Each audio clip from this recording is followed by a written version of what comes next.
Hi hello ನಮಸ್ತೆ, Shri Kannada YouTube ಚಾನಲ್ಗೆ ಸ್ವಾಗತ. ನೀವೇನಾದರೂ ಸರ್ಕಾರಿ ಜಾಬ್ನ ನೋಡ್ತಾ ಇದ್ದೀರಿ ಅಂತಂದರೆ ತಿಂಗಳಿಗೆ ಲಕ್ಷಾಂತರ ಸಂಬಳ ಸಿಗುವಂತಹ ಕೆಲಸದ ಡೀಟೇಲ್ಸ್ನ ತೊಗೊಂಡು ಬಂದಿದ್ದೀನಿ.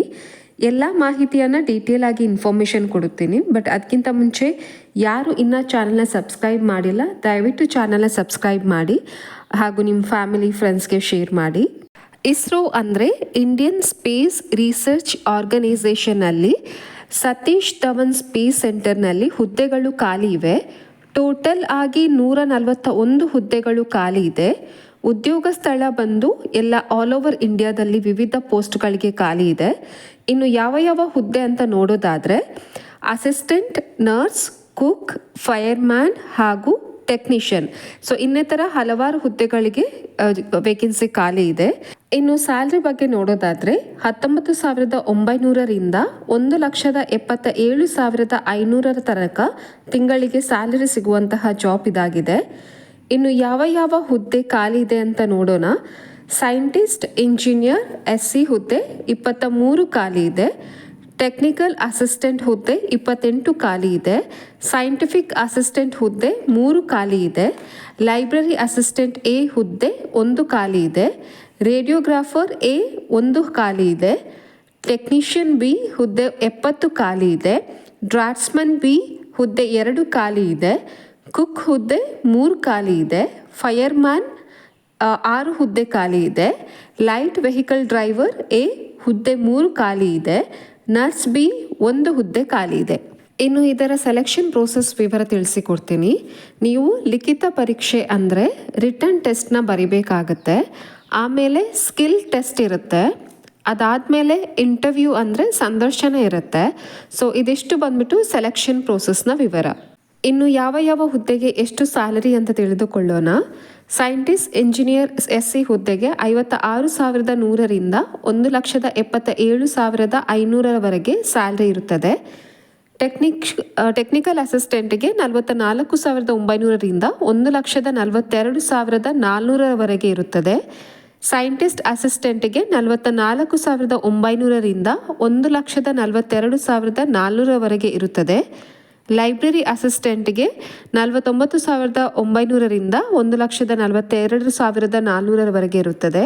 ರೇಡಿಯೋಗ್ರಾಫರ್ Aಗೆ 25,500ರಿಂದ 81,100ವರೆಗೆ ಇರುತ್ತದೆ. ಟೆಕ್ನಿಕಲ್ Bಗೆ 21,700ರಿಂದ 69,100ವರೆಗೆ ಇರುತ್ತದೆ. ಡ್ರಾಫ್ಟ್ಸ್ಮನ್ Bಗೆ 21,700ರಿಂದ 69,100ವರೆಗೆ ಇರುತ್ತದೆ. ಕುಕ್ಗೆ 19,900ರಿಂದ 63,200ವರೆಗೆ ಇರುತ್ತದೆ.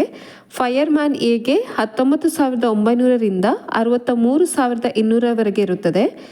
ಲೈಟ್ ವೆಹಿಕಲ್ ಡ್ರೈವರ್ಗೆ 19,900ರಿಂದ 63,200ವರೆಗೆ ಇರುತ್ತದೆ. ನರ್ಸ್ Bಗೆ 44,900ರಿಂದ 1,42,400 ತನಕ ಸ್ಯಾಲರಿ ಇರುತ್ತದೆ. ಇನ್ನು ಅರ್ಜಿಯನ್ನು ಹೇಗೆ ಹಾಕಿಕೊಳ್ಳೋದು ಅಂತ ತಿಳಿಸಿಕೊಡ್ತೀನಿ. ನೀವು ಆನ್ಲೈನ್ ಮೂಲಕ ಅರ್ಜಿಯನ್ನು ಹಾಕಬಹುದು. ಅರ್ಜಿಯನ್ನು ಹಾಕೊಳ್ಳೋಕ್ಕೂ ಮುಂಚೆ ದಯವಿಟ್ಟು ನೋಟಿಫಿಕೇಷನ್ ಎಲಿಜಿಬಿಲಿಟಿನ ಚೆಕ್ ಮಾಡ್ಕೊಳ್ಳಿ. ಅದಾದಮೇಲೆ ಕ್ರೈಟೀರಿಯಾ ಮೀಟ್ ಆಗ್ತೀರಾ ಅಂತಂದರೆ ಅರ್ಜಿಯನ್ನು ಹಾಕಿಕೊಳ್ಳಬಹುದು. ನೆಕ್ಸ್ಟ್ ನೀವು ಇಮೇಲ್ ID, ಮೊಬೈಲ್ ನಂಬರ್ನ ಕರೆಕ್ಟಾಗಿ ಮೆನ್ಷನ್ ಮಾಡಿ. ಹಾಗೂ ಡಾಕ್ಯುಮೆಂಟ್ಸ್ ಬಂದು ID proof, educational certificate, passport size photo, ಇದೆಲ್ಲ ಬೇಸಿಕ್ ಡಾಕ್ಯುಮೆಂಟ್ಸ್ ಬೇಕಾಗುತ್ತದೆ. ಮತ್ತು ಅರ್ಜಿ ಶುಲ್ಕವನ್ನು ಪಾವತಿ ಮಾಡಬೇಕಾಗತ್ತೆ. Scientist engineer, technical assistant, scientist assistant, library assistant, nurse ಪೋಸ್ಟ್ಗೆ 750 ರೂಪೀಸ್ ಅರ್ಜಿ ಶುಲ್ಕ ಇರುತ್ತದೆ. ಇನ್ನಿತರ ಎಲ್ಲ ಹುದ್ದೆಗೆ 500 ರೂಪೀಸ್ ಅರ್ಜಿ ಶುಲ್ಕ ಇರುತ್ತದೆ.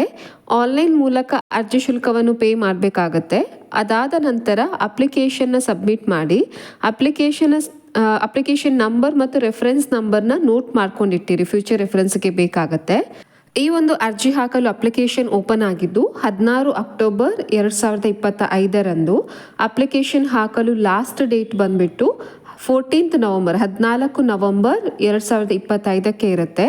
ಆದಷ್ಟು ಬೇಗ ಅರ್ಜಿಯನ್ನು ಅಫಿಷಿಯಲ್ ವೆಬ್ಸೈಟ್ ಅಡ್ರೆಸ್ಸಿಗೆ ವಿಸಿಟ್ ಮಾಡಿ ಅಪ್ಲಿಕೇಶನ್ ಹಾಕಬಹುದು. ಅಪ್ಲಿಕೇಶನ್ ಹಾಕಲು ಅಫಿಷಿಯಲ್ ವೆಬ್ಸೈಟ್ ಅಡ್ರೆಸ್ ಬಂದ್ಬಿಟ್ಟು SHAR.gov.inಗೆ ವಿಸಿಟ್ ಮಾಡಿ ಅಪ್ಲೈ ಮಾಡಿ. ಏಜ್ ಲಿಮಿಟ್ ನೋಡೋದಾದರೆ ಸೈಂಟಿಸ್ಟ್ ಇಂಜಿನಿಯರ್ SC 18ರಿಂದ 30 ವರ್ಷದವರೆಗೆ ಅರ್ಜಿಯನ್ನು ಹಾಕಬಹುದು. ಫೈರ್ಮ್ಯಾನ್ A ಹುದ್ದೆಗೆ 18ರಿಂದ 25 ವರ್ಷದವರು ಅರ್ಜಿ ಹಾಕಬಹುದು. ನೆಕ್ಸ್ಟ್ ಎಲ್ಲ ಹುದ್ದೆಗೆ 18ರಿಂದ 35 ವರ್ಷದವರು ಅರ್ಜಿ ಹಾಕಬಹುದು. ಹಾಗೆಯೇ ಏಜ್ ರಿಲ್ಯಾಕ್ಸೇಷನ್ ಬಂದು OBC ಕ್ಯಾಂಡಿಡೇಟ್ಸ್ಗೆ 3 ಇಯರ್ಸ್ ಇರುತ್ತದೆ, SC/ST ಕ್ಯಾಂಡಿಡೇಟ್ಸ್ಗೆ 5 ವರ್ಷ ಇರುತ್ತದೆ. ಇನ್ನು ಕ್ವಾಲಿಫಿಕೇಷನ್ ಬಗ್ಗೆ ನೋಡೋದಾದರೆ ಸೈಂಟಿಸ್ಟ್ ಇಂಜಿನಿಯರ್ SCಗೆ BSc BE BTech MSc ME ಯಾವುದಾದ್ರೂ ಮಾಡಿರಬೇಕು. ಟೆಕ್ನಿಕಲ್ ಅಸಿಸ್ಟೆಂಟ್ಗೆ ಡಿಪ್ಲೊಮೊ ಕಂಪ್ಲೀಟ್ ಮಾಡಿರಬೇಕು. ಸೈಂಟಿಸ್ಟ್ ಅಸಿಸ್ಟೆಂಟ್ಗೆ BSc or BFA ಮಾಡಿರಬೇಕು. ಲೈಬ್ರರಿ ಅಸಿಸ್ಟೆಂಟ್ಗೆ ಗ್ರಾಜ್ಯುಯೇಷನ್ಸ್ ಅಥವಾ ಮಾಸ್ಟರ್ಸ್ ಮಾಡಿರಬೇಕು. ರೇಡಿಯೋಗ್ರಾಫರ್ಗೆ ಡಿಪ್ಲೊಮೊ ಮಾಡಿರಬೇಕು. ಟೆಕ್ನಿಷಿಯನ್ಗೆ 10th or ITI ಅಥವಾ ಡಿಪ್ಲೊಮೊ ಮಾಡಿರಬೇಕು. ಡ್ರಾಸ್ಟ್ಕನ್ಗೆ 10th ಅಥವಾ ITI ಕಂಪ್ಲೀಟ್ ಮಾಡಿರಬೇಕು. ಕುಕ್ಕಿಗೂ 10th ಸ್ಟ್ಯಾಂಡರ್ಡ್ ಕಂಪ್ಲೀಟ್ ಮಾಡಿರಬೇಕು. ಈ ಮಾಹಿತಿ ನಿಮಗೆ ಇಷ್ಟ ಆಗಿದೆ ಅಂತ ಅಂದ್ಕೊಂಡಿದ್ದೀನಿ. ಇಷ್ಟ ಆಗಿದ್ದರೆ ದಯವಿಟ್ಟು ಲೈಕ್ ಮಾಡಿ, ಶೇರ್ ಮಾಡಿ, ಕಮೆಂಟ್ ಮಾಡಿ, ಸಬ್ಸ್ಕ್ರೈಬ್ ಮಾಡಿ ಚಾನೆಲ್ನ. ಮುಂದಿನ ಹೊಸ ವಿಡಿಯೋದೊಂದಿಗೆ ನಿಮ್ಮ ಮುಂದೆ ಬರುತ್ತೇನೆ. ಅಲ್ಲಿ ತನಕ ಧನ್ಯವಾದಗಳು.